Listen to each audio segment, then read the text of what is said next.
Hello everyone, today we talk about some aspects of the late medieval and early modern European command, ranking, and general vision of leadership, the staff organization, and more, right? Through a diachronic and comparative consideration of the world, right? I already made videos about early modern warfare, lots of them, telling the truth. We have already approached some aspects of organics, why, essentially the modern armies developed towards the direction they did. We talked about, of course, medieval warfare, even way more than the modern one, analyzing the, say, traditional concept of leadership and why even in fact medieval armies were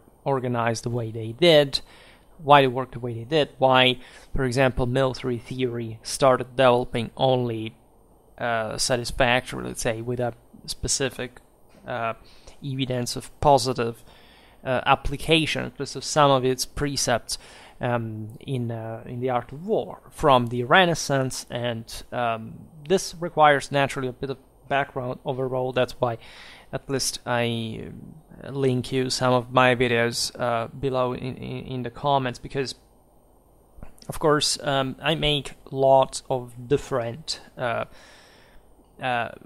series and episodes about topics that, however, I already discussed over the years, and so I always invite warmly to realize right that for any question, any kind of curiosity, admittedly it's not easy, right, just to find the exact reference among all of my videos, but definitely, through the playlists, through the titles, the general notions that very often are that introductory, right?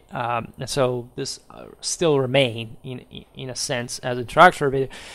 I don't do it for laziness. Actually, it's much more difficult to organize a general topic, especially about these this themes, than, say, analyzing simply something much more compact, right, and circumscribed, whatever. But I realized that Schwerpunkt is growing gradually, and that I attract lots of people that often are confused about how my channel works, and of course want to know more at a point.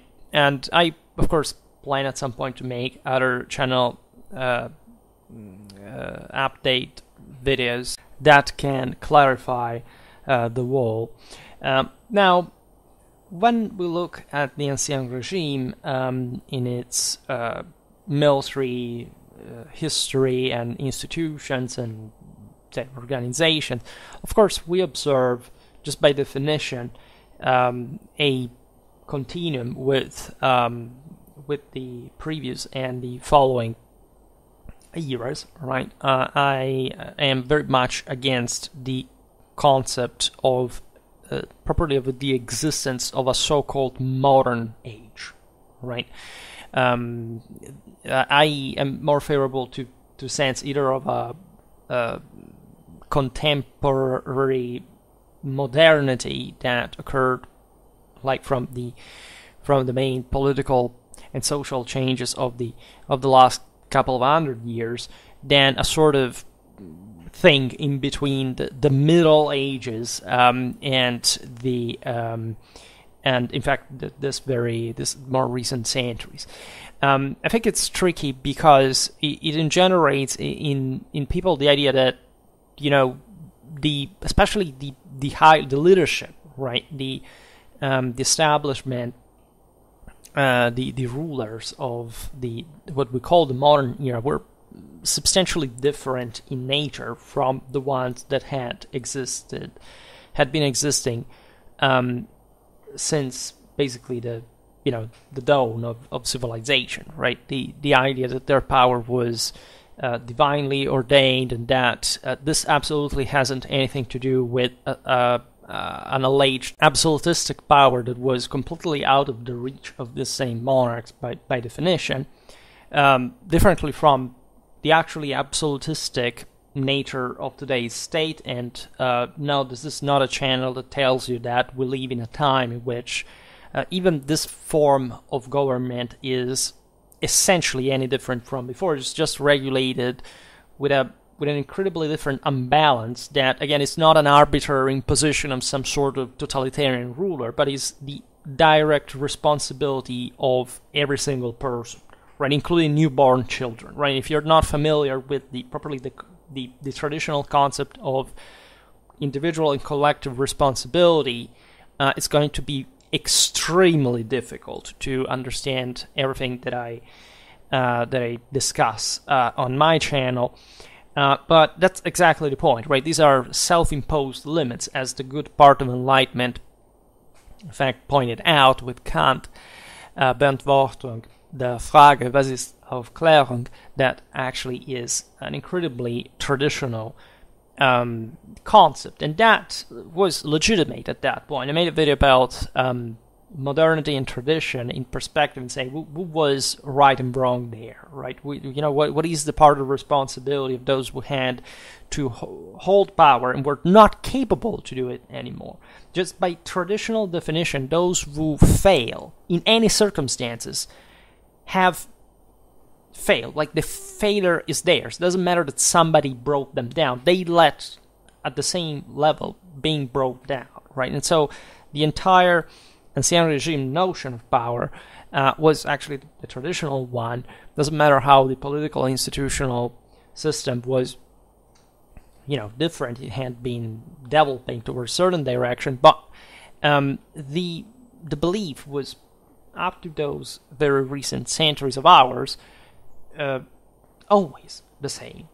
And I make this point at the beginning of the video because whenever we talk about medieval art, there's this big gap, right? That people think that the Renaissance and the early modern age, the higher degree of power concentration, if you don't want to say centralization, by the way, was inherently different, right? And also maybe the late medieval one from the late antique one, let's put it this way, from what in fact existed in the 16th, the 17th, the 18th centuries. This is a bit the unfortunate outcome of the fireworks, like, for gullible people, called the military revolution, which not just never existed, but is also an incredibly inappropriate term under any grammatical, logical, or rational circumstance, right? I will call revolution just maybe the American one or the French one, because they're such powerful terms that we historiographically, associate with the events that are clamorous enough that at least, with that specific semantics of revolution that has nothing to do actually with its etymology, for that matter, which is a geometrical one.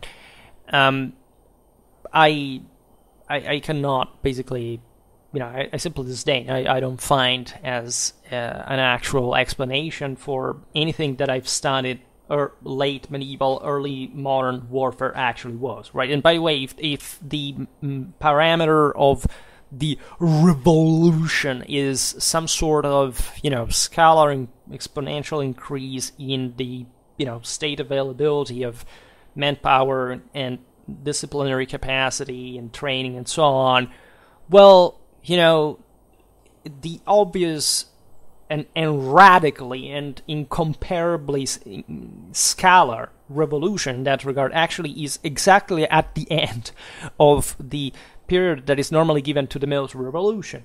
That is to say, the army of Louis the 14th, which literally, makes, the Western world taking off to an unspeakably unprecedented scale, just even from a quantitative point of view, that makes everything that had happened in the previous centuries that would have allegedly been the revolution look like, basically just a caterpillar trying, to yet evolve into a butterfly. So the this is important enough because when you study these topics from some manuals, you're given the impression that there is such a subdivision, right? To me, the Middle Ages, just to be clear, stop in a time spacing from 1792 to 1918, depending on the places. And I truly believe, I will make a video actually about this, and perhaps this one will partly introduce it.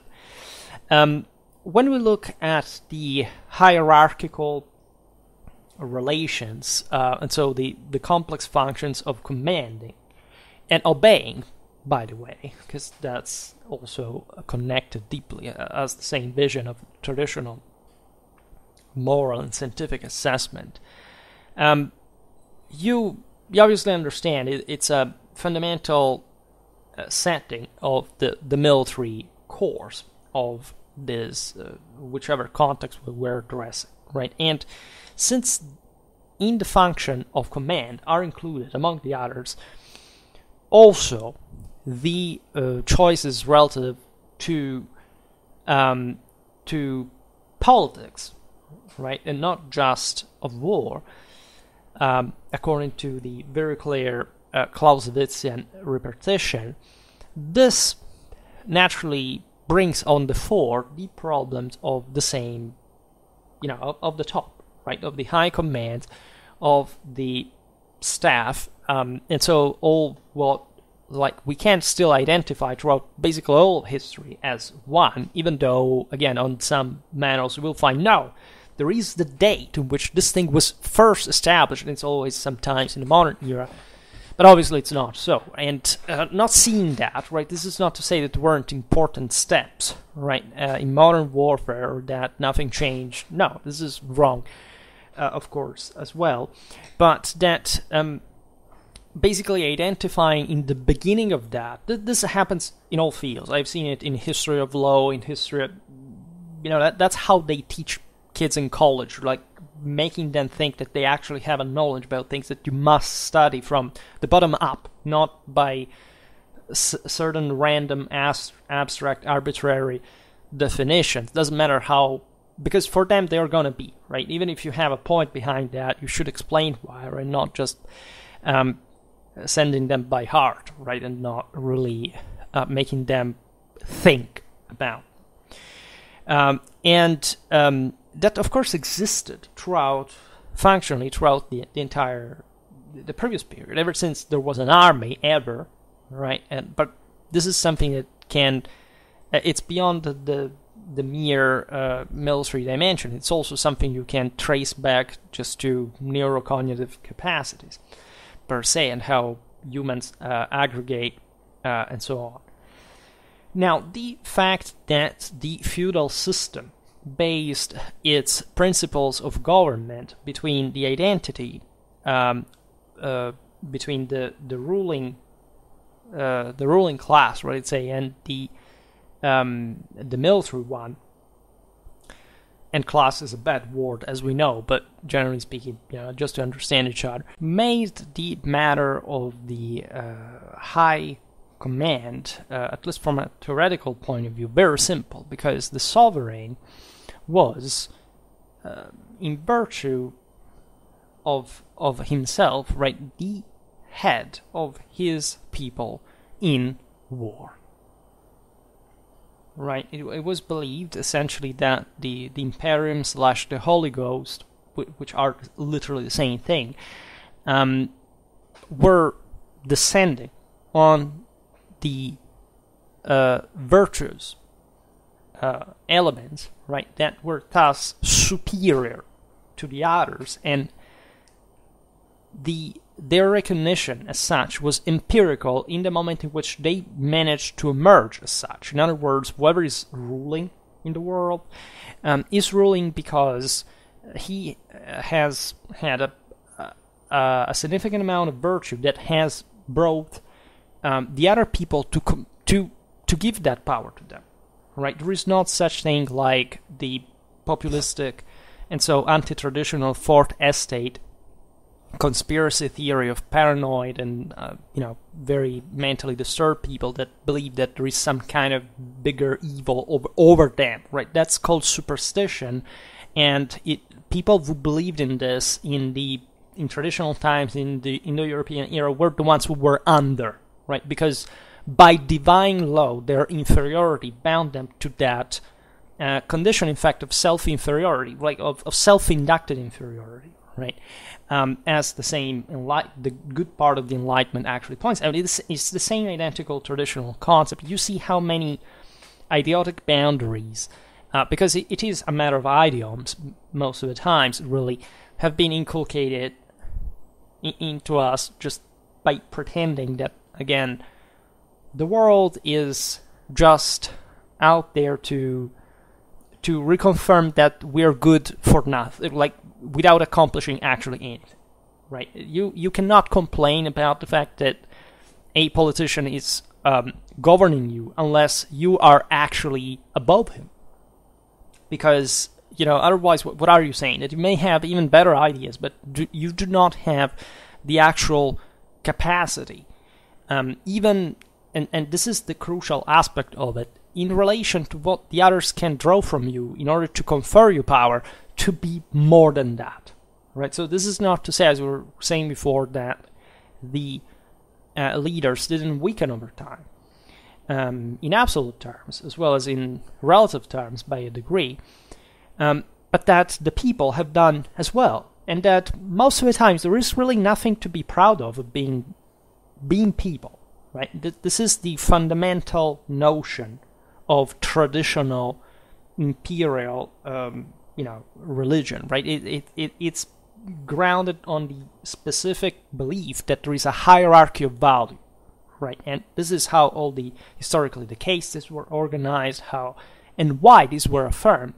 It was not an arbitrarily or even worse deterministically materialistic, relativistic, etc.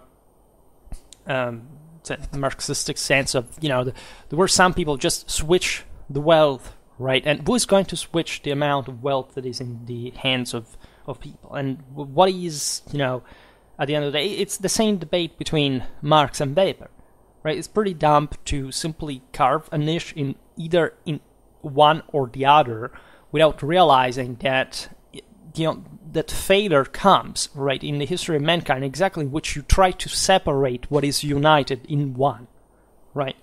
It's just a stupid question as to pretend to discern whether we have free will or it's all determined, right? It's a question that does not make sense, because if anything, it's both at the same time. And the divine nature of power lays exactly in this concept, that it is all bound to a single, universal, objective standard. There is no escape from it. There is not a way to delude yourself that it's just one section of it, until you don't contemplate, the one. You are of a fallen kind by definition, and the only people who actually, come closer to the one are the ones that are making that one, are ruling a larger amount of people, because they essentially brought those fallen elements of the one back towards a direction that is to recompact all the rest of the one. It would be the universe under its command. This is the concept of the Roman Empire, right? According to you, what does Catholic mean? Right? Why does the Roman Church call itself Catholic? Do you know what Catholic means in imperial tradition, in Indo-European religion?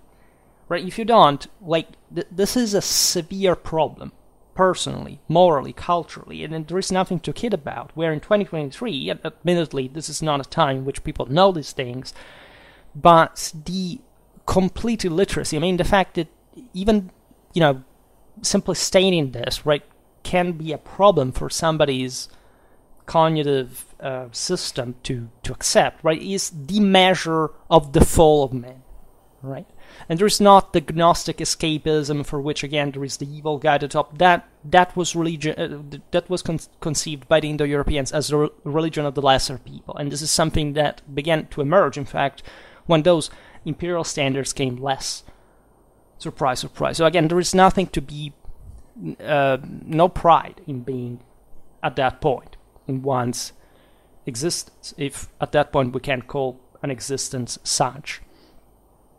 So this is incredibly important because the entire ancien regime structure was based on the recognition of an imperial authority, right? Protestantism, that surely marks in part what we call modernity, is, let's say, opening a big break, because fundamentally a chunk of Europe, just for very opportunistic reason, exploits that, popular inferiority to basically claim that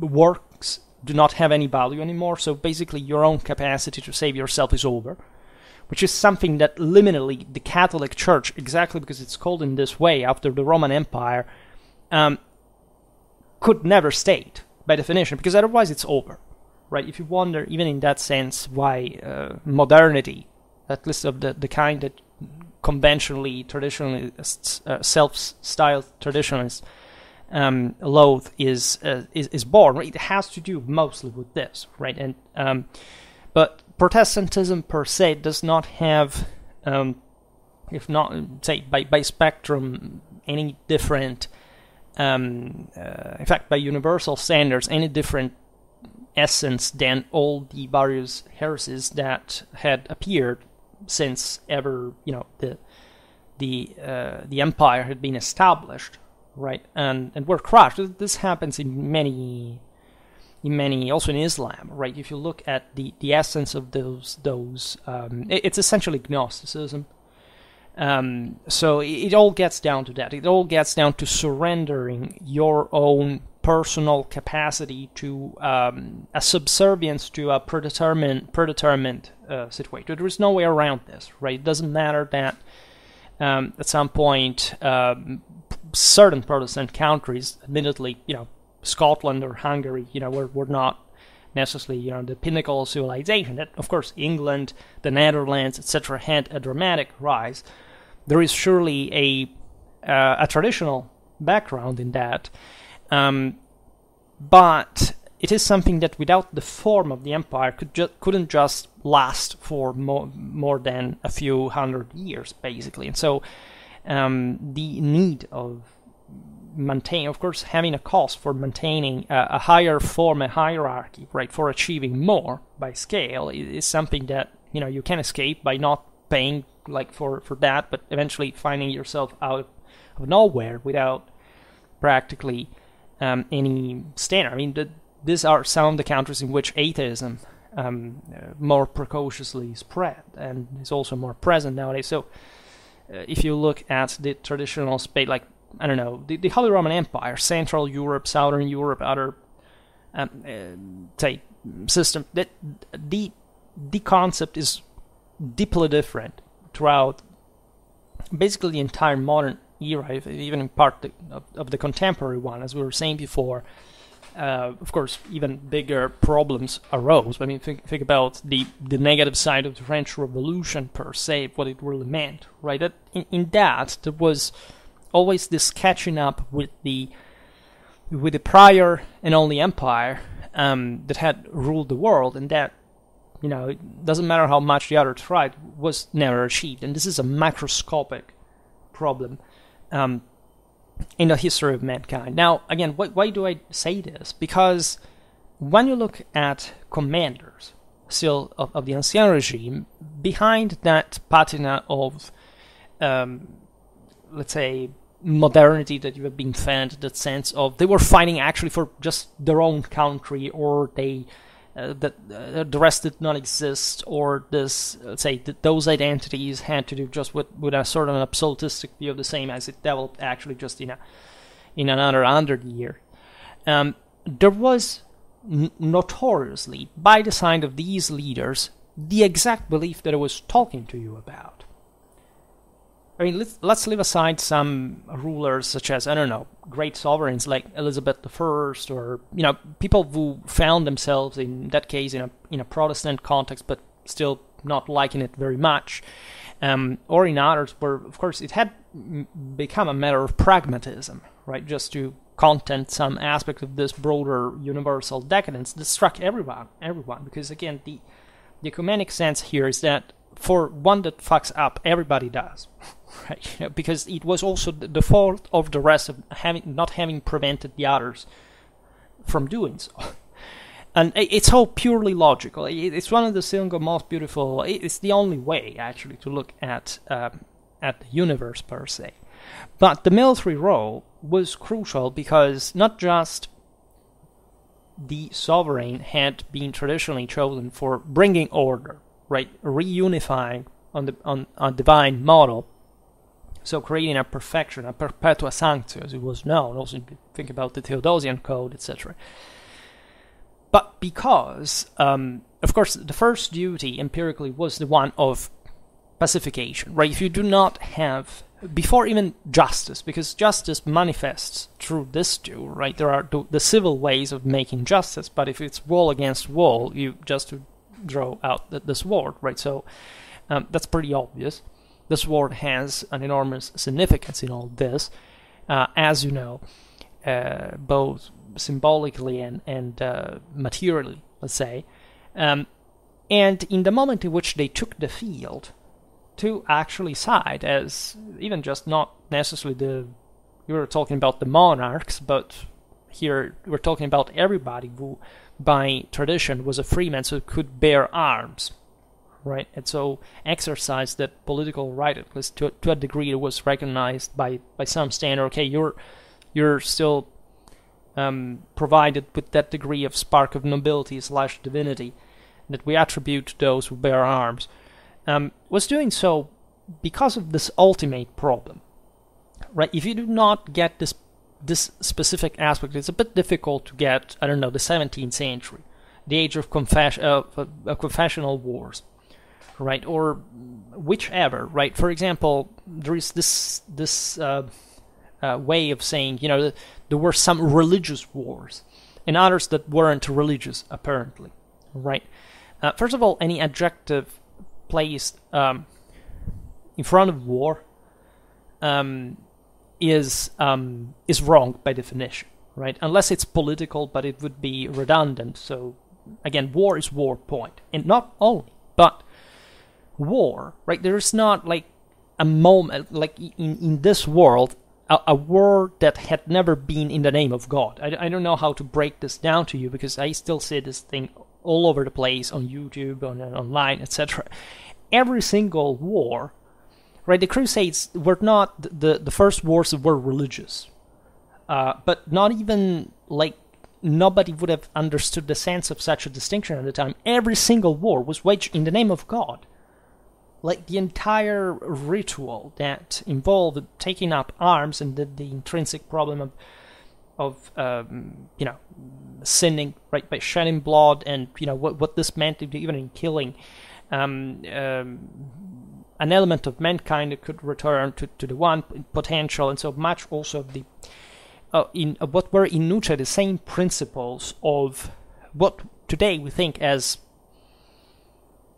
equality, at least in the good sense of it, so in the sense of somebody provided with an actual value that should make a strong community that was understood at the time, were everywhere, right? If you really want to distinguish the Crusades from the rest of the wars, it's because for the first time the papacy could indict them. There was a bishop that could say to what had been traditionally the lay authority, so the emperor, those who had received the Holy Ghost, because the church, placed itself as a medium, and now I made lots of videos about the investiture controversy, but I'm not to descend here, now could summon her own divisions of Christians and sending them to reconquer a place. It was not even war technical in the moment in which it was indicted, because it was just the living is fighting a war, right? The spiritual dimension is the one of holy war just by definition. So what happens on this earth cannot even be categorized. And this is basically it. Every single war before the Crusades were waged in the name of God. Which people didn't do that? There's not a single one in the history of mankind, right? And it's appalling that there is a mass hallucination in the world regarding this basic. No, this is not even like an occult thing, right? I can give you, like, there are cultures that did not write, but we know, at least from the fact that they were military, say, warlike societies, and of course we come to know about their beliefs later on, so on, that they of course fought always because they believed there was a divine power from their side. But like we know, explicitly, macroscopically, without any exception, for all the peoples out there, that they went to war always in the name of God, right? And of course, before the end of the Ancien regime, and so the prevalence of nationalism and or socialism, and let's say precisely, it's always national socialism, and even the statement apparently causes a lot of problems, because people literally still think that, I don't know, nationalism is right wing and socialism is left wing, they're incompatible, and welcome to, cultural inferiority, I must say, or at least, stay there and do not pollute those who are trying to do something better. But it was basic knowledge. So basic that at some point it was even pleonastic, right? This is the point that we're making here. It was so, like, visit any royal residence of the 17th century, of the 18th century. What do you think all the, the classical mythological symbols refer to? Do you know what those stories are, what they actually refer on? Have you ever seen Louis the XIV after the front holding fire, like in the myth of Prometheus, where there are the subjects working on the background? Don't you understand what that all meant? Nobody really knows, right? It's a mystery. It's due mostly to the fact that the fourth estate, yes, of course the lower strata of the population were ever more, detached from reality. And that's also why the system broke down, because, the elite was too sclerotically isolated from the system, so there was no foundation, and the revolution of the mass era started mostly guided by the bourgeoisie. That was naturally the only intelligent part of it. But that still equates to a degeneration of the entire system. And of course, when you realize that most of us actually descend from these masses, and these masses were never actually educated in these fundamentals, also because the systems that took over wanted exactly to cancel what the Ancien regime had done. Of course, nobody today knows these things, right? If you like actual conspiracy theories, not what you try to suggest for making up for your own personal fate, or just know that this is the actual, true, right? Great, say, conspiracy, if we can't call it, like, it's not a conspiracy, as a matter of fact, it's just pure ignorance, right? It's just, what, of course, traditionally everybody was aware of, like the idea that if the awareness of the sacred dims in the heart of man, that this is the result, the end of the world. But militarily speaking, fighting was the only way to make anything about this, both politically and militarily, right? So the mystique around the monarchy. I made so many videos about the French one, for example, from the Merovingians through the Carolingian, the entire problem of the Renovatio Imperii, and then later, still what remained in spite of the continuation of imperial authority in the German branch. The sense that every ruler every man actually can rise to that level of world domination, in theory, and that's the only duty. So all these leaders were trying, right? It's the firmament of of heroes, right, of great generals, is the idea that we remember them because what is the glory, what is the triumph historically? It's that moment of contact with God, right? It's the idea that if you sacrifice yourself heroically, you accomplish something, in theory you should appear in the stars, right? That's why we also named some of them after the great leaders, some great leaders, such as Caesar, for example, because they actually believed so. It was that capacity of stopping in mid-air, in mid-sky, let's say, not really making it to save the entire world, but still causing a big deal of change for the universe to change accordingly. They were trying to make the difference, right? And the Imperium traditionally spread among throughout all the hierarchy, right? The ranks. The king's ministers were by definition his collaborators on the field, so much so that if you look at the period we're trading today, they would preserve in their official qualifications, such as constable, marshal, the memory of precise military mentions, right? So the noblemen were, compared to the sovereign, comites, that is, comrades in arms, or milites, that is simply soldiers, right? Of course, this went in parallel with a sort of genetistic belief that the value of these ranks corresponded in theory to some biological superiority. Now, I will not digress on this. I would like to make actually a series on the history of racism, even though it's a controversial topic, but it's very important to understand this once, because essentially not glorifying too much on the basis of what happened historically, because things went down, right? So whatever happened, whatever the pre-existing qualities of these individuals really were, their ancestry or whatever,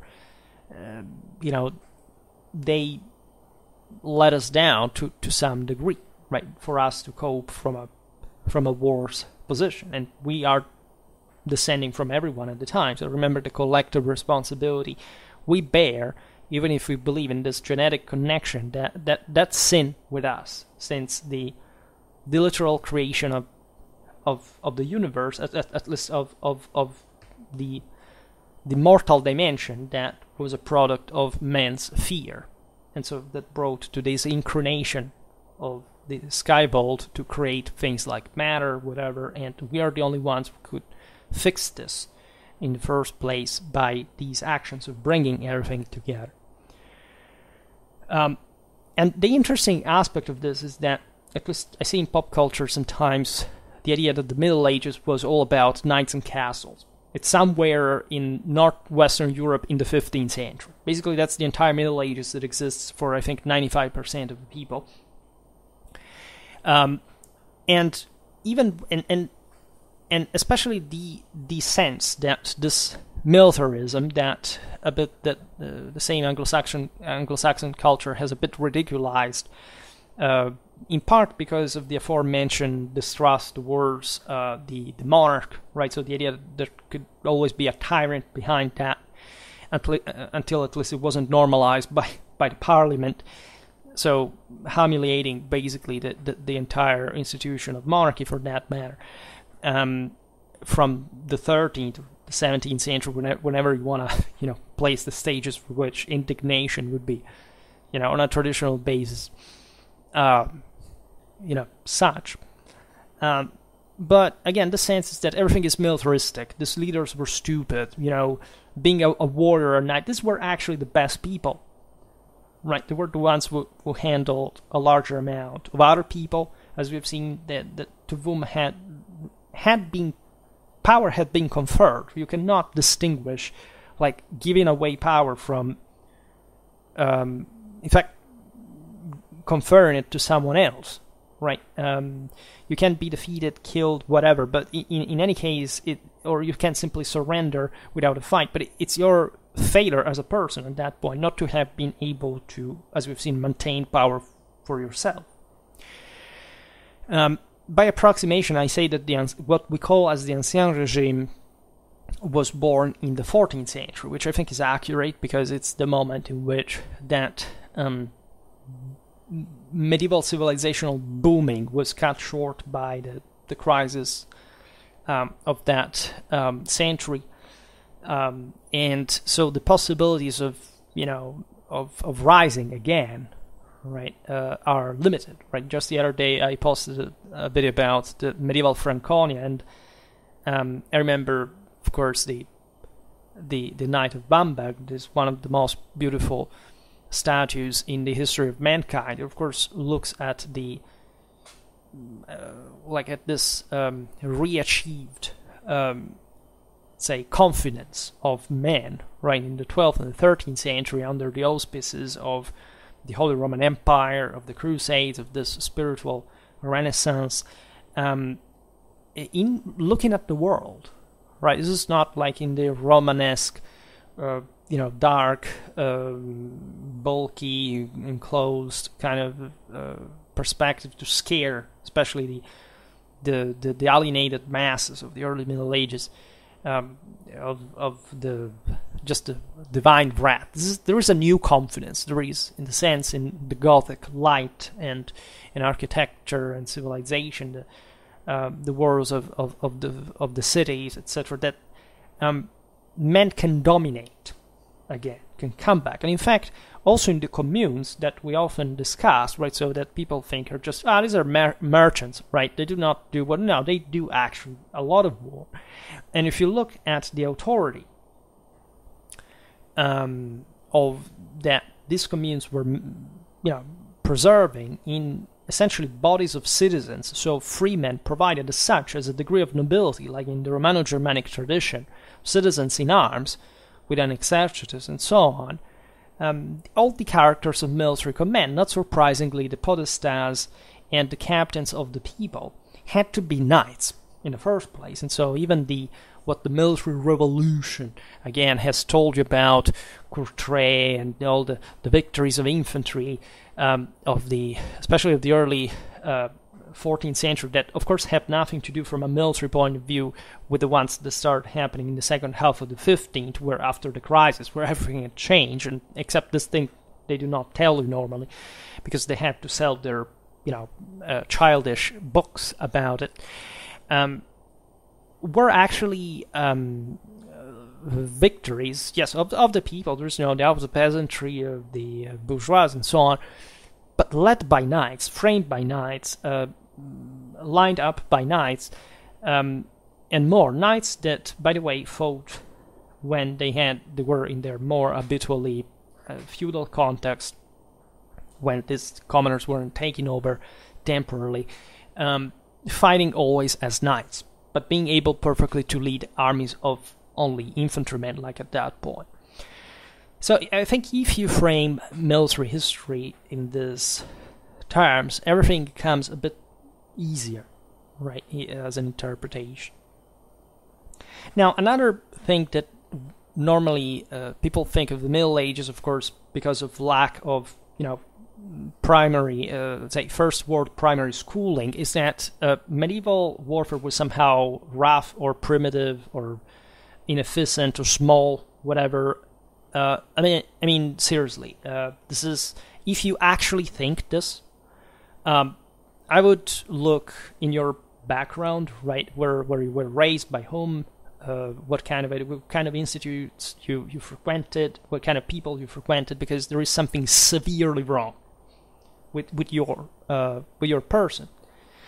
And this is not the video in which I explained why, but that's always pseudo-medical advice that I give to people who actually believe these things, again, in 2023, with libraries filled with the traumatically macroscopic evidence of the diametrically opposite of these statements, and that, of course, prefer to spend their lives with a phone in their hand, watching,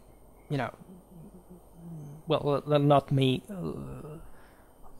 Don't let me qualify, what they're actually watching, because otherwise I get suspense from YouTube.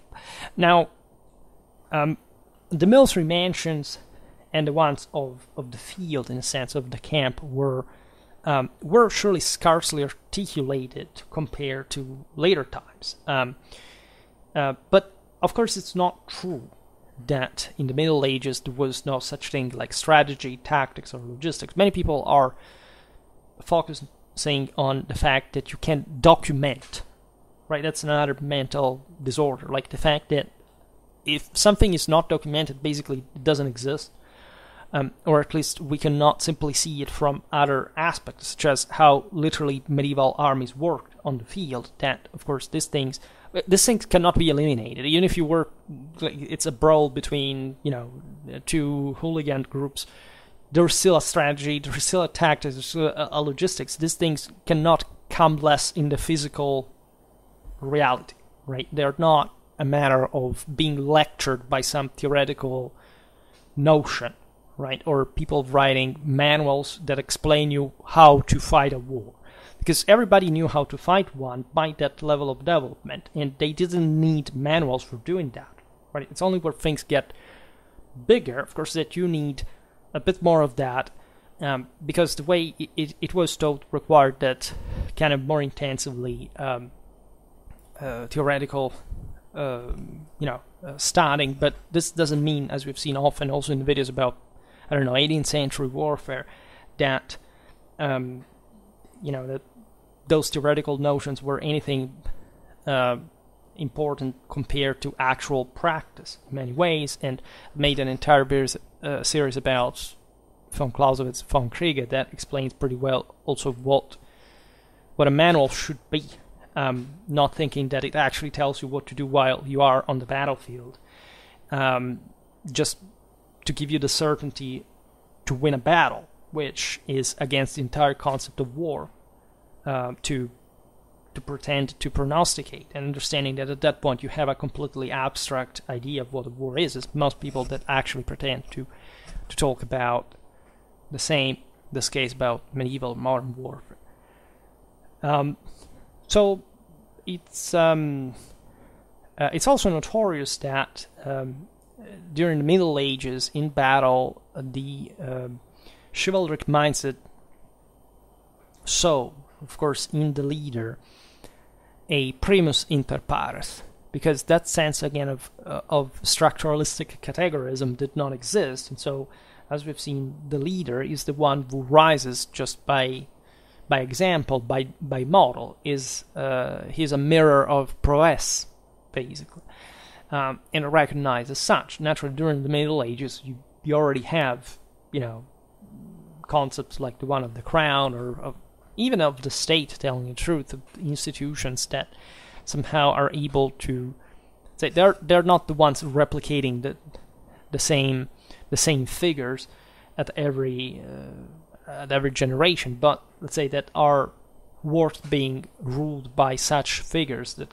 come as a standard. So it's not the temporarily elected Germanic chieftain in times of crisis among paranoid tribes that, of course, didn't want anybody to rise to greater power than their own, even though internally, of course, the elite was crushing the people on the right. This is the paradigm throughout all the entire, even modern era, for that matter. Look at what was happening in the Polish Szlachta during the 17th century, right?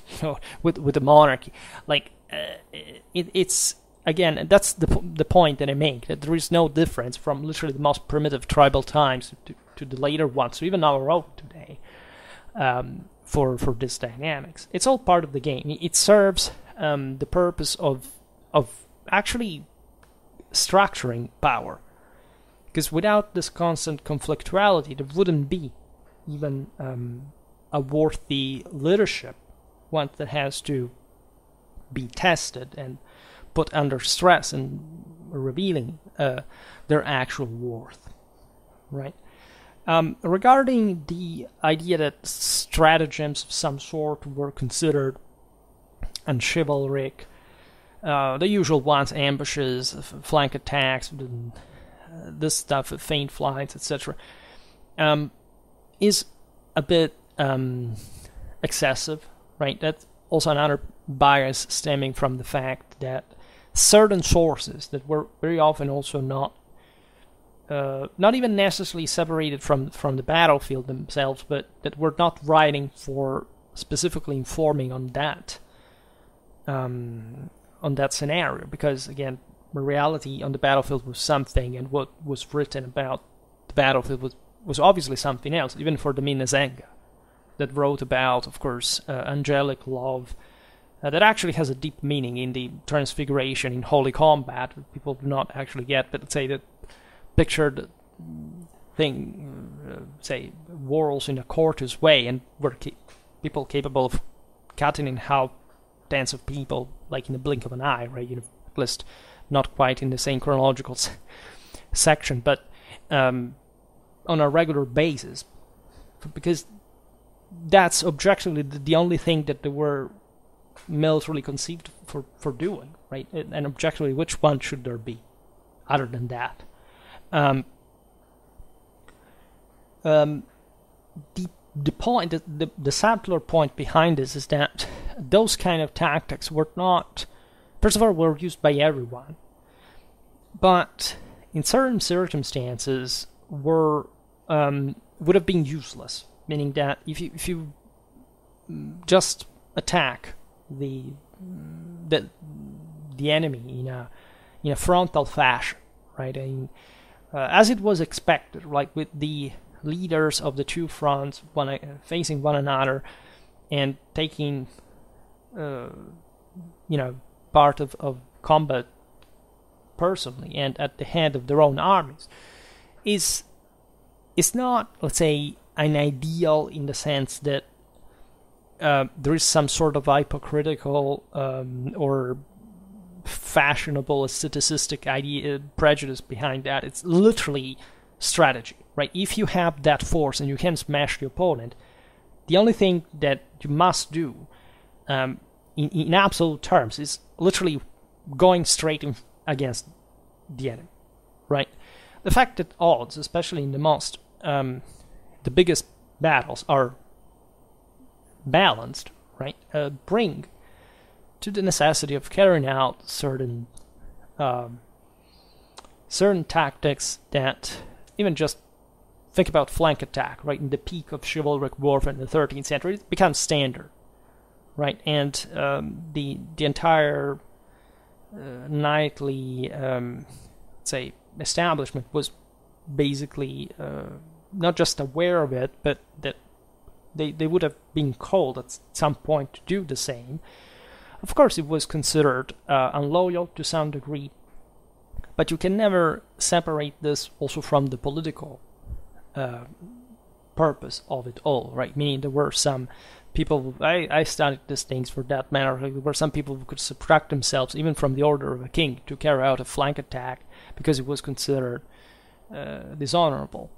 But you discovered that that person specifically had something against that king, and that perhaps left the battlefield even before fighting, which was evidently even a less honorable thing to do in the first place. But we do not have, at least in that case, the version of the guy, or say why he did that. At least, there were certain things could be done, because this was also the understanding. Only certain people could do them, right? Only certain people could take such a decision, and not necessarily passing as a coward more than, say, a knight of lesser rank, for example. But the point I wanted to get to is that this sense, of course, of simple frontal clash was being slightly modified by the nature of the same warfare. Notoriously, it was getting ever more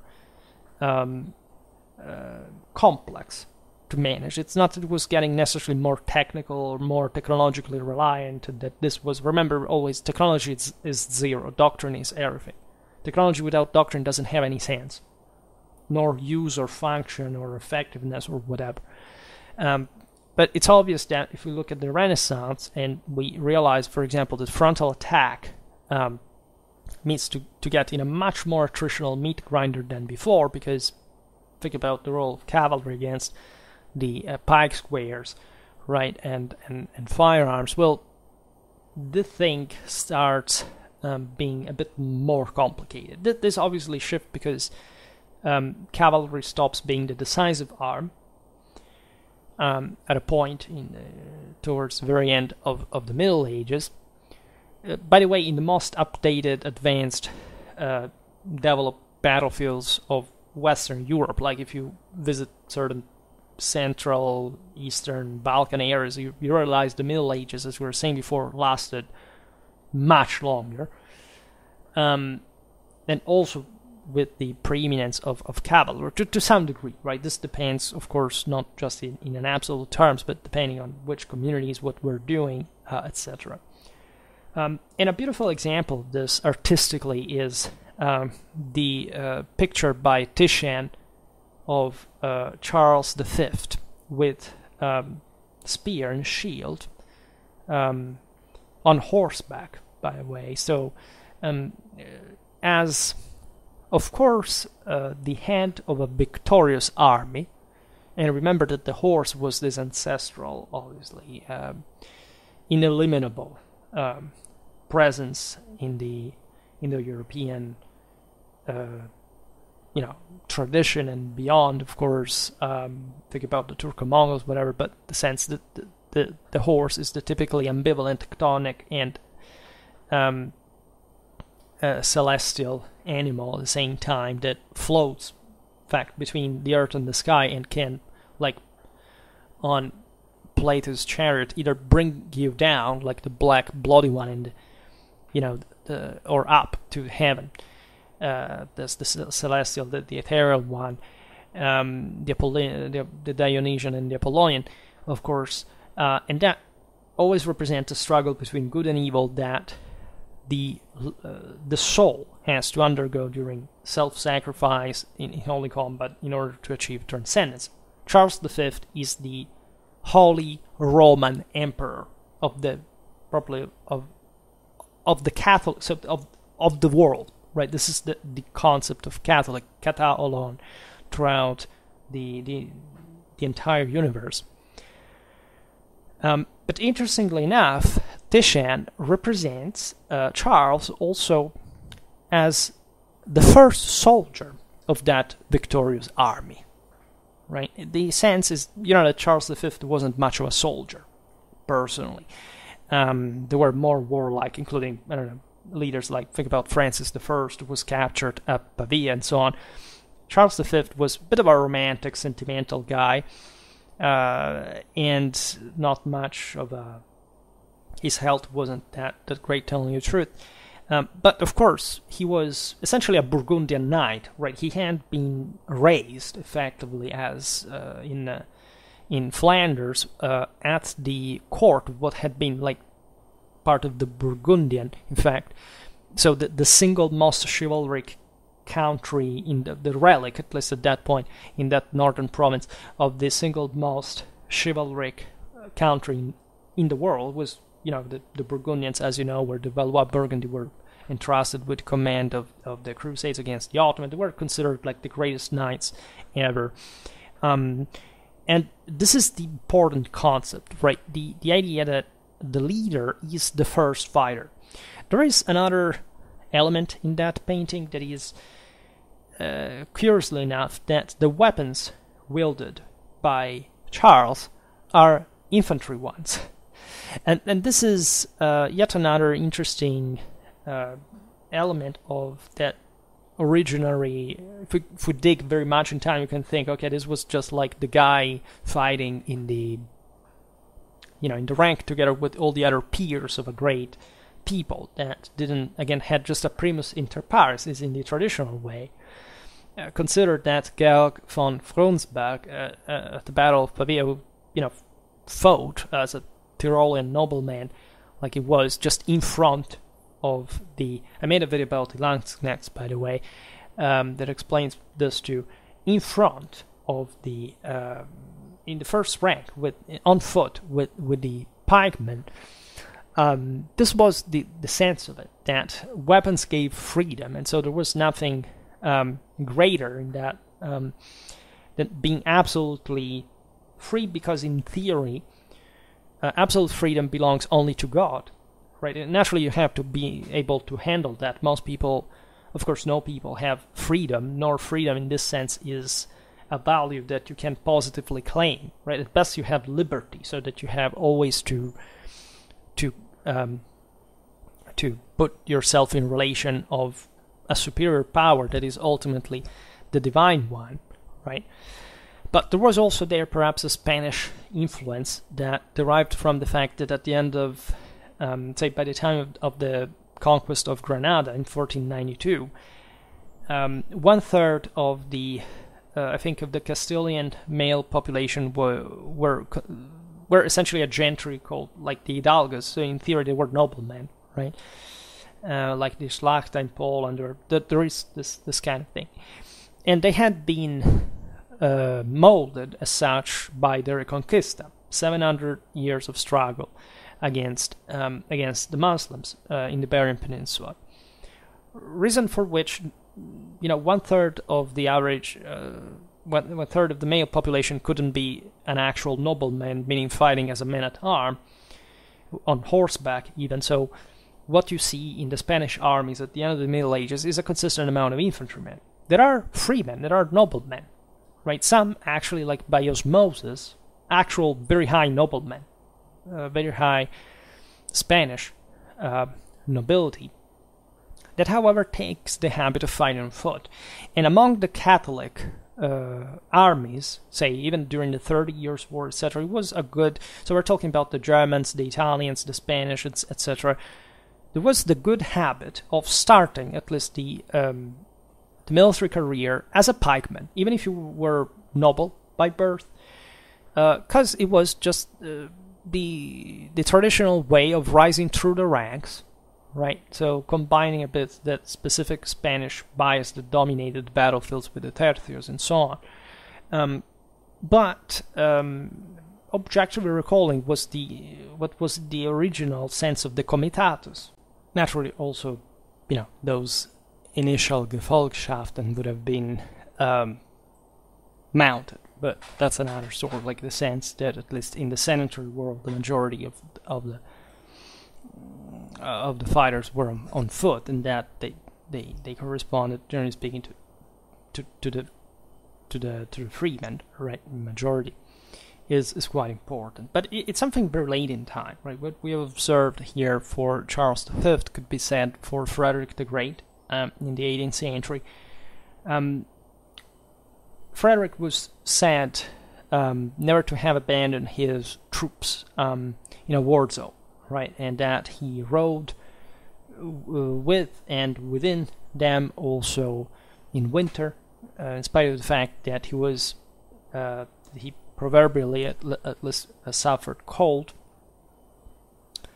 Nor Frederick was particularly, physical person, right? This is one of the single thing about Prince Eugene, or a series of commanders that, of course, were thought to be so in virtue of a spiritual race. This is why also how racism is mostly understood nowadays as a sort of biological determinism. Right, held like here was the sense that the same genes could evolve on the base of a spiritual force transcendentally. And surprise, surprise, the latest study on evolution tells us that if Lamarck wasn't right, of course, in the sense that the son of a boxer is more muscular, this BS, but let's say that there actually are certain choices, lifestyles, whatever, that are able to modify our genes for how they're going, in fact, for the time they're going to be passed down to our children. And this is clamorous, because basically it's the same identical thing the tradition said all the freaking time. And the idea, again, is that there is always a sort of struggle behind this, right? I mean, if you look at Frederick's youth and what he underwent, especially in the relation with his father and this kind of thing, I think it's pretty heavy stuff. So these weren't definitely, common people in a general sense. At least and I will never stress this enough, the sheer level of extreme brutality that these people underwent psychophysically for of course, taking on themselves the burden of a kingdom, right, in their existence. Think about Prussia during the 7 Years' War. I mean, it's something unspeakable. Frederick, after some defeats, was about to kill himself. He fell into depression. I mean, it's something that we can barely understand. Instead, now we bred a generation of narcissistic people that believe actually to be more intelligent, capable of moral individuals than, I don't know, a World War I general, because they do not understand basically anything about World War I strategy or tactics, or why fact that those were like that. So just to stress the disorder to which we have fallen, again, the entropy, the moral entropy that we have imposed on as a burden. This is all debt, right? That we are unburdening over our descendants, and it's terrifying to say the least. The leaders are, of course, the ones that pay the highest price of all, right? That must have this enormous moral crushing force, right? It's because of the sheer responsibility of the whole thing. But this was the point, right?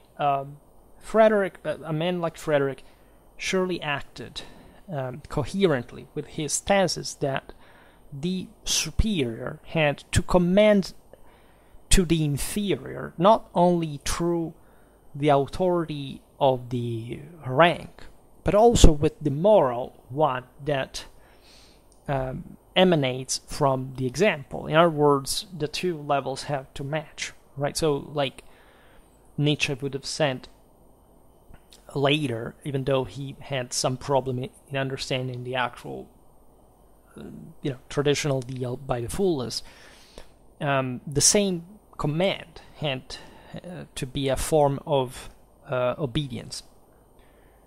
And this is obvious because this is not just the old motto, learn to obey before you command, which is always very, very actual, but it's objectively what you must train yourselves to do. I mean, you have to obey your will while your fallen nature is pushing you backwards, right? And you can't simply do that with wishful thinking. You have to actually carry that out, right? And when that happens, however, you can appreciate the sense of transcendence, because you're really changing into a better person when succeed. And even failure teaches you that, even though it's a very risky thing, because you may actually not make it, literally. I mean, there are commanders in history that literally died by themselves. I mean, not committing suicide, but literally collapsing after defeat, right? These things are real. So think about it before you say that you're an oppressed victim of an unjust society. Because the truth is just that if that were so, in any case, it would be right to be so. And so you have to cope with it anyway if you want to fix the situation. So you understand that still by the 18th century, if you properly appreciate the scale of this moral load, such homage, let's say, to such deeply rooted and perhaps not expressed mindset of chivalric ascendance, but it was actually a traditional one, were present. Right? Again, don't be fooled by the fact that we do not have a doctrine laid out simply for this, right? Because first of all, the world at the time, here you see, with a Protestant power like Prussia, is what we were saying before, right? Basically was being told that still works were useless, but how can you actually, I mean, unless of course you think it's a sort of predetermined situation, which is liminally compatible still with the actual value of works, except this is explicitly denied, right? But it was so heavy, if you read the Christian formulas of the time, etc., that the the mere presumption of saying I'm going to make it alone was ridiculized, was borderline heretic, even in the Catholic world, because it was understood, naturally, the distance that separated even this great man from God. And this had been the great problem of even of the most illustrious predecessors of these rulers way before, back in time. So when we look at modernity advancing, let's put it in this way, in the form of especially a type of warfare that required an ever greater statally centralized system and so on, the needs of of combat, right, and the general handling of war were articulating, were complicating, intertwined with technique, diplomacy, and more. Everything. Don't be fooled by this sort of umbrella above it, right? The mechanisms were always the same, because war is always the same in its essential. Here it's just, again, it's growing, by the way. So actually this what the good side of modernity in a contemporary sense is appreciating the degree of power that we have re-achieved, is evidently demonstrating that we managed to do something good. Well, with all these things, the need by precaution, but also by prestige, that the supreme leader of the army remained literally above the melee, right? So distant from supervising it, but really distant from it, is crucial, right? The fact that he could be also the head of a state surely bent the chivalric reasons to the ones of the same étape. They couldn't allow that an accidental death on the battlefield cut short a political design, a continuity in public power that had been basically the entire point around the development of such states in the first place. The development towards the understanding that conferring power to a center could allow this greater effects, right, on the same battlefields for the defense of the country, what couldn't be simply compromised by making them dependent on a single guy, right? This went together with all a detachment from the same battlefield, at least of most sovereigns in the first place. Louis XIV was one of the greatest military reformers in the history of mankind. Nobody understands really why, even in the modern age, the single most important figures are not remembered, and there are just 2 or 3 that have become a meme of reformers that actually didn't reform a good nothing, in spite of the fact that they were good commanders. The 2 things are different. And in fact, the same Louis XIV was an immense mind, but of course he didn't have any military capacity. Personally, he didn't have any talent for command. He, like the few times he showed up on the front, gave a couple of orders just to appear, better, and his generals had to salvage the army from disaster. But France became, thanks to his reforms, the hegemonic power of the continent. This is true for other leaders. I mean, think about Augustus, the greatest, the greatest politician in the history of mankind. There is hardly any doubt about this. Well, he wasn't much of a commander, was he? He was another gracile, kind of not heavily sick, but still not particularly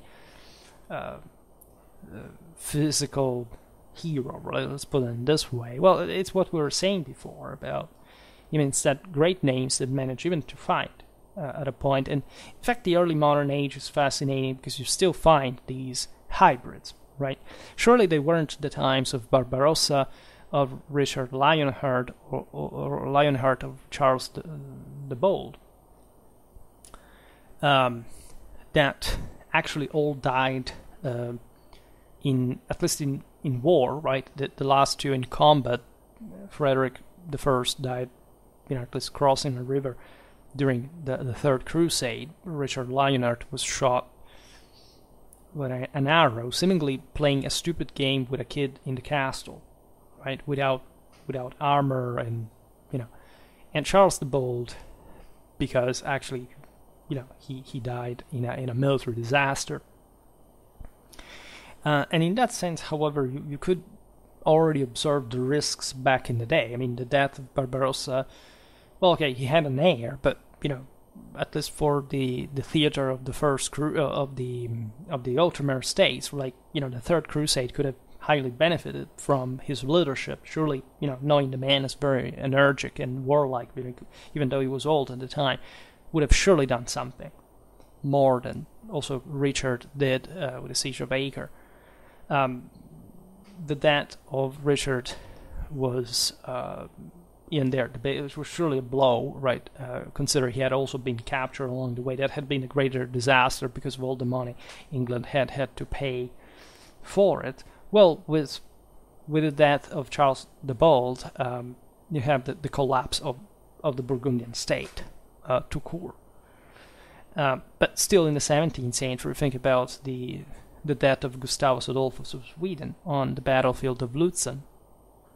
That is definitely an out-of-season fruit, but still shows how directly these men were involved. Those consider one aspect of this, as we will see now, that armies were getting bigger, or at least were about to get consistently bigger than in previous times, which means that even when the greater leaders were above all these armies and not being there, still those who commanded some, divisions, etc., were, responsible for a very large amount of people, unlike in the past, without being necessarily noblemen or whatever, right?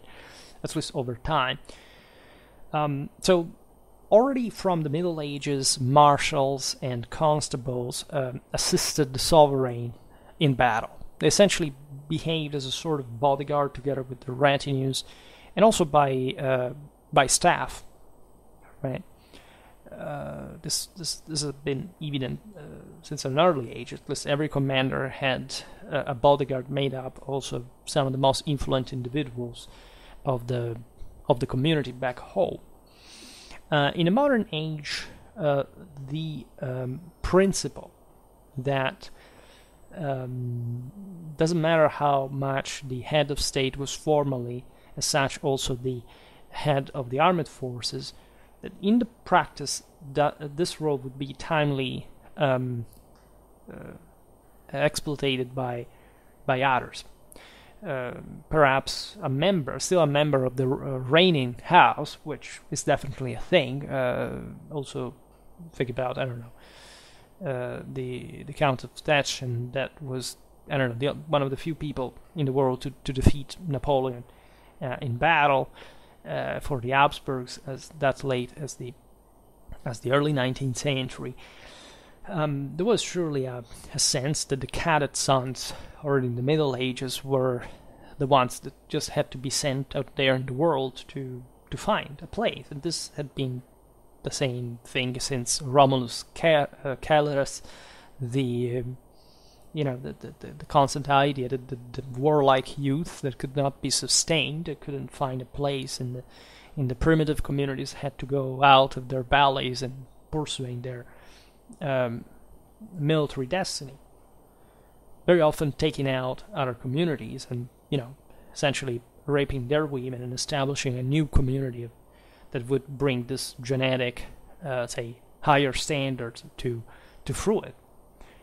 And in the occupied countries, there was also a conflictuality delineating the modern age between the military and, say, the administrative powers, because the problem still then was representative, right? You basically ruled over these countries for dynastic right. But the local community, you did so in line of principle, because you had to protect the local communities and preserving their customs, right? In videos about the history of law, we've seen how, the medieval and still this early modern rulers were trying to expand on it, say, conferring to the monarchy a greater power in times of emergency, and at least in regulating certain aspects, were often connected with the maintenance of the troops locally, because if you didn't give enough resources to the monarchy, this couldn't, for example, create permanent barracks, and so the troops were billeted among the communities that were to pay for that, one way or another. So it was all a very complicated, difficult, and grievous thing. The Spanish, during the 80 Years' War, found, for example, themselves in front of many of such problems, and they solved them actually in an exemplary fashion. It was established that the Captain General was also the governor of the country, famously enough, and you know how many, well, not just, but also members of the Habsburg house were using that process. So, of course, trusty people that were surely embodying part also the political will, like think about the Hawks and the Doves in terms of, what kind of policy to exercise in Flanders. And this Captain General disposed, in turn, at the same time, of essentially of a staff that we could consider even a prototype of the modern one, his general staff, a field master for the problems of the march, the battle order, and the quartering, a quartermaster, depending from this for the more properly field, like camp fortificatory matters, say. Then a prévôt for the disciplinary and logistic problems, and within every tercio brigade, the responsibles depending on these officials, right? The Dutch, the Swedes, the English, the French, the Prussians would have all developed with many variants such base model, of which they would have, however, maintained intact and actually rendered more coherent the two inspirational principles at the bottom of, that is to say, the one of the unity of command, and the other that was complementary to it, of the homogeneity between the spirit with which the orders were issued and the ways according to which they were interpreted and executed. This was, of course, also properly strengthening the chain of command per se. It was a sense that there was an ever more standardized form of hierarchy within the army that were still very relatively heterogeneous, right, and levied ad hoc, right? So yes, there were this cores of permanent forces, but most of the troops that were levied were still done in general in Europe through a private basis, ad hoc, right? So this standardization entailed also the replica of the various rank system, right? You were basically flattening to a simplified standard the various levels at which certain individuals should have been placed at, right? So this had always been a problem within the system. After all, I mean, yes, it was as we've seen, logical and somehow fair that people of lower or higher rank than the one they actually deserved would be there for some reason, because those reasons were inherent in the fault of the system and of the same individuals. But at the same time, there is a mental change regarding that. That is to say, yes, also the level of power that they were entrusted, given the armies were rising, was greater, but not necessarily in that sense the test for their fitness. Again, the elites were better than the average, but if you look at the loss in terms of actual combat capability compared, let's say, combat in a broader sense, not just the individual one, of this elite compared to the past, and so the relative fitness, the competence and expertise were coming less. Again, the system was becoming more powerful in the first place, so this was even overly compensating this mechanism. But as far as the individuals, they were still to make the leadership, and so, as single minds, right? The thing, of course, had to change, right? Consider, of course, that first of all, there is this drive belt between the top and the base of the army that is, just by its establishment, its consolidation is improving the thing, but that the transformation of the official corps was long, right? It required, for being achieved, a substantial change, both in the way of organizing the armies and to fight, right? So and also this collective mindset regarding the broader system. The fact that practically up to our days, the officers have remained the heirs of certain residual, some relics, and however formalized, modified, and even, let's say, even rigged, right, from the ancient chivalric dignity, has a poignant meaning that grafts on the original distinction, with the relative difference of prestige, not much just between the milas and the pedis, because we think mostly about the Middle Ages when that was the order, but the traditional view, right? Of course, today you can be an officer even if you do not know anything about tradition, because still it's believed that in your capacities you're qualified, right? You're maybe not even aware of that. This values have to do with something more archetypal and intrinsic to a value system that still you do not recognize anymore, not because you're aware of it and you reject it, but because, as we've seen, you have never known anything about it formally and rationally and explicitly. But this is still the most evident relic of that worldview, because in war things are much more pressured, compressed, right? So that system, as you know, suspends even much of the individual freedom in conditions of emergency. In fact, during martial law, and it's designed basically in the single most rational way that a system really could, whereas, say, the civil world is mostly just like a much bulkier and disorganized leviathan that tends to overthink about itself and is not brought to realize what the practice even of politics, right, and consequently also war really is. This is a great problem. Like, most people today do not have any strategic education or military culture in the first place, so they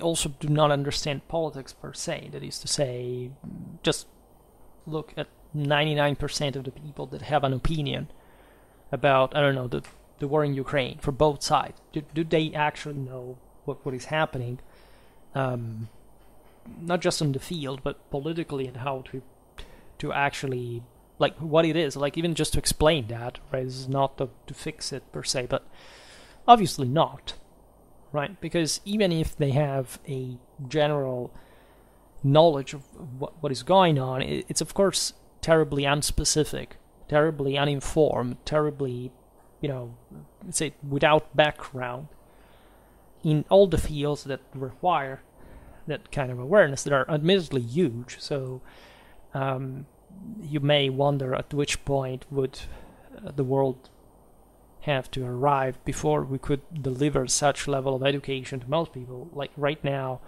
education is sinking. I mean, in absolute terms, it's rising in the world, but it's in individual terms, in the best places in the world where it has been, it's sinking, and the others have, are dramatically too far away. And properly, the firmament is that derives from millennia of cultural issues, let's say, and not from the synthesis of just the last generations that you can be taught in school, at university, can make the difference in this sense. So we're talking about an issue that, at least in relative terms, if you had traveled back in time, you would have found to be extremely more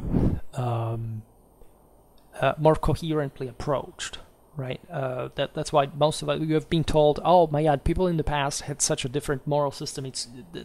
It's useless to compare. No, it's actually the same moral system. Just we are different in a lower, actually, level of the spectrum of the same. Right? Their understanding of politics, warfare, and society were much closer to their time's reality than our own today, right? So it's fascinating if you realize how much we abstracted our understanding when they leave these things relatively just in a much more intense way. If anything, because the system was so unstable that they had to constantly check what the hell was going on. It was a disaster in terms of general stability, life expectancy. So they were much more acquainted with the price, with the cost of shortcoming than we do individually.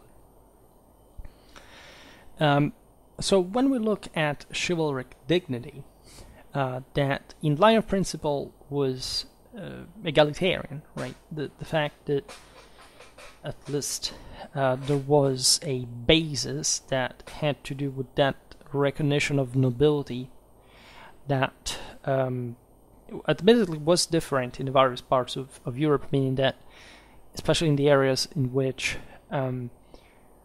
society was, let's say, more about like this feudal nobility ruling and all the other people being under their clientele, right? Of course, the standards of knighthood were somehow higher, right? Not necessarily in terms of combat, but just in the status they had been categorizing. That's right. That in the in the third quarter of the 12th century, there was a sort of lock in the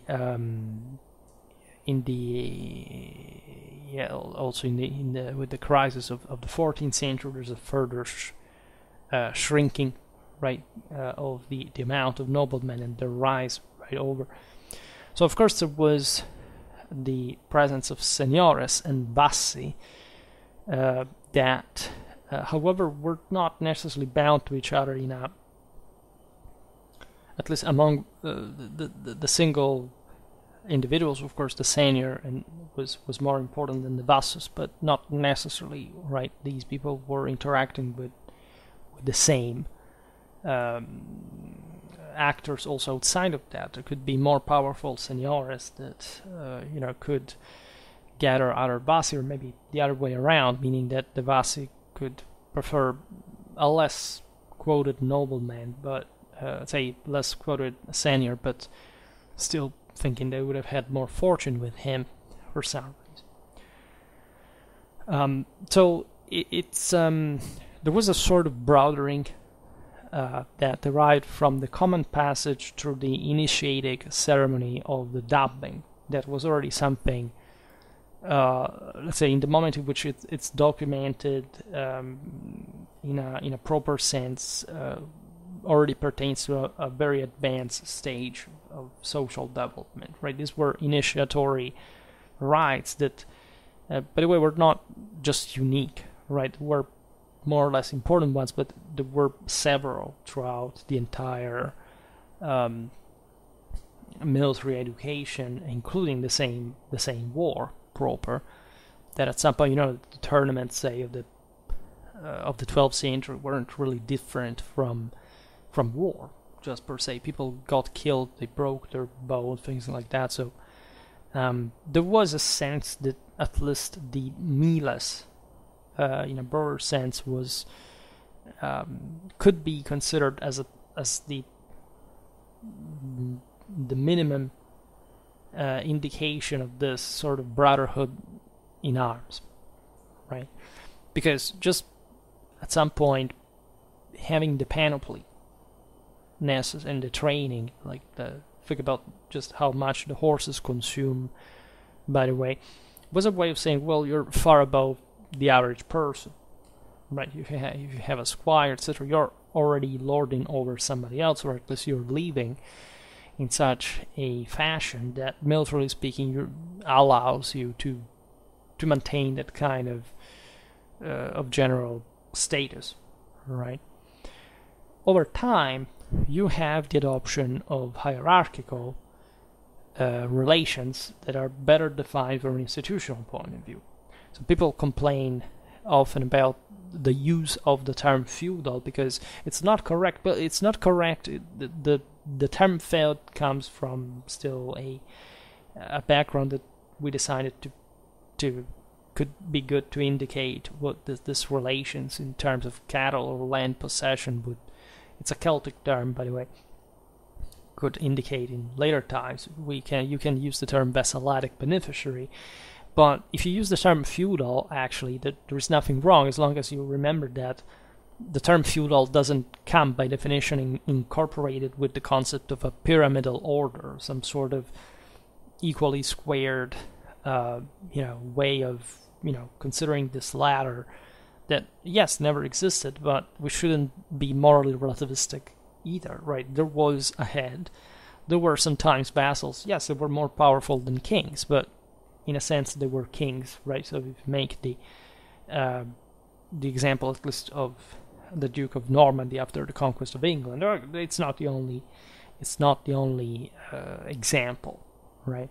But generally speaking, it was like that, right? It was an order between think about the dukes, the barons, the counts, the barons, etc. It is true that some of them were more or less powerful than others, but in fact it had never been meant to be so stringent as a terminology. Actually, as a same person throughout his life could be conferred the title of, say, dux or comes interchangeably depending on what kind of function the king wanted to stress. So if I say feudal, I don't entail things that you may want to use to prove that there is a myth to debunk when you are actually the one making up that myth in order to criticize others about things that they didn't say.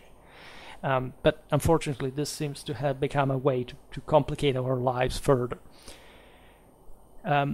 So if certain symbols generally adopted and preserved in Europe to qualify the officer's condition, for example, still in many contemporary armies, the use of the gold, the yellow color for the rank insignia that derives from the chivalric privilege of the sword hilt, right? Of the belt, of the cingulum militaris, that was something dating to Roman times, or the spurs and the horse bits that were golden at some point, gilded, and to especially in the case of the ultra elite, right? So that weren't technically regulated up to very late, right? Even in time. Recall this medieval chivalry, or directly. For example, this is the norm through the 18th century revival. The matter is not chivalric anymore. Like, at least in line of principle, the internal scanning of the ranks is at that point something much more anonymous, right? In the 18th century, if anything, you do not see much of a revival, a chivalric revival, if not in this kind of formal, in this uniforming sense, right? Those concepts had been alive, very alive up to, well, still at that point, because again, every nobleman knew what they really meant, right? If anything, at that point, these states were trying to make sense of a changed reality in which, of course, there was an ever greater participation also of non-noblemen, also bourgeois in the army. I made a bit about the 18th century French officers' appointment that shows the drama, especially of the lower nobility, right, to be hated by the bourgeoisie and the rest of the people for being part of a nobility, when they were actually the only ones who made the army work to the very high standards of the French military, while it was just a very narrow part of the aristocratic elite to actually constitute even a very non-costly element of the hierarchy, socially speaking. It's just that they controlled a lot, and that's what the bourgeois wanted to put their hands on. But reflect on this segmentation, because the idea that there was an estate that had not traditionally represented the military one was just per se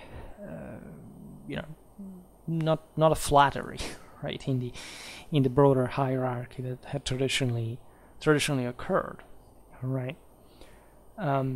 It's things had always been mixed up, right? You had all these traditional repartitions overlapping at some point, but as you see, the systems gradually erode the original properly mentality, right? You can argue that the same nobility at some point began to forget about their own moral standards, or at least of certain specific meanings that were attached to them, and as a consequence, right, degrading their spiritual quality, right? Also, this mechanism had really been happening from a very long time. You can't even properly picture like the exact steps, by gradual differentiation and articulation from an originally very simple system, right? In virtue of the necessity of command delegation, that were ramping up together with the size of armies, the scale of the theaters, and etc. You notice, for example, that already from the end of the Middle Ages, there was a distinction between the so-called bannerets, that is to say, certain knights at the head of a certain nobleman, right? There's certain, at least, men of status that were at the head of a unit, and they had the right to raise their own banner, and the bachelors that instead led their own personal following. So to the former was attached a sense of, say, framing in a more recognized type of unit that went beyond the mere personal, private following, right? Something that was entering the higher levels, right? The higher spheres. At this point, there were already de facto permanent forces at the following of the same sovereigns. You can see the same with the with the ranks, right? The sense that there was the core subunits by the end of the Middle Ages that included from 3 to 6 between fighters and field aides, the men-at-arms, so the heavy cavalryman that was at the head of it, and it was known as corporal. Right, so all these men had already, as you understand it, an availability, a disposability of command. At some point they would buy it, but they were the people around which the actual military action would revolve. Right, so it's a very basic scheme that would have eventually developed by mitosis, the distinction destined to remain classical between properly the officers and the NCOs. Right, the officers and the non-commissioned ones, the superiors and the dependent. Now, the fact that the lances were grouped in battles on the battlefield so that they would form up a line, as you understand, had been the concept underlying the same development of these figures since ancient times. Right, it's not just a medieval thing. You have certain places of honor in the battle line that is made by all these various units. But the battle line is this entire chunk of the army that thus must be commanded all together with a guy that commands all the various elements to make it up. And you find it in a almost numerical, geometrical sense that corresponded to the rationale, like the compromise between the unity of command and still that flexibility and safety conditions that make you use essentially force gradually and not the entire chunk all of the time. Well, battle lines mostly function like that, but also the way, as you know, cavalry engagements works, where a lot of different charges and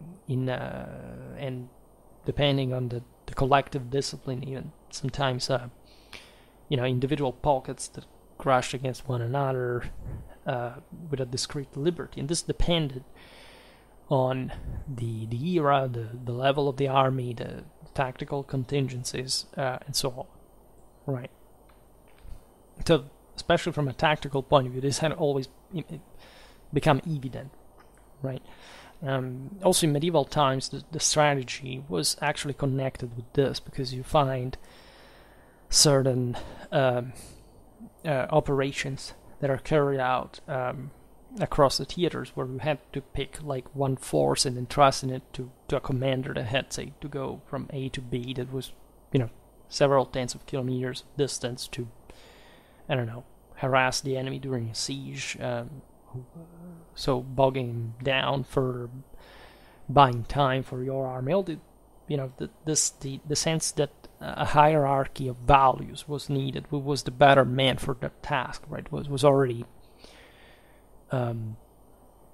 helping to mold not just the military order, but the political and the social one, right? If there was a level of meritocracy in all this, and it would always remain with different degree. Now, also the international character of, especially of the modern armies, and this, also in medieval times, actually, there was a substantial one, especially in the most advanced countries. And the circulation of mercenaries, in fact, because you could have empires, kingdoms ruling in places that spoke different languages, as we were just seeing before, Spanish in Flanders, etc., caused also the terminology that indicated the military ranks, such as the symbols that indicated them, and a bit all the military lexicon, to standardize the same, right? And this would gradually interest the entire European continent, right? By the 18th century, you can confidently say that there is no difference anymore in terms of warfare in Europe. Like basically the armies are all the same, operationally, tactically, strategically. I mean, yet you may always find some difference in an absolute terms, but they're so very much the same that all these organic ranking and even technical terms are pretty much the same. Also because Europeans began to read one another much more than they used to do. They began ever more homogeneous at the level of development, and so they spread during the 18th, the 19th century, the 20th century, from even places of return in the world. All these terms, these beliefs, these ideas that go in parallel with lots of others. I mean, you can distinguish here warfare from politics, from law, from morals, from science. And so one has to reflect exactly on this aspect, how still ancestral by, say, especially the 17th century, the 18th, the system of values was, right, for laying the foundations of what we call modernity, that very often were set, normally we think they were set in the 17th and the 18th century, especially from a juridical, philosophical, or scientific point of view.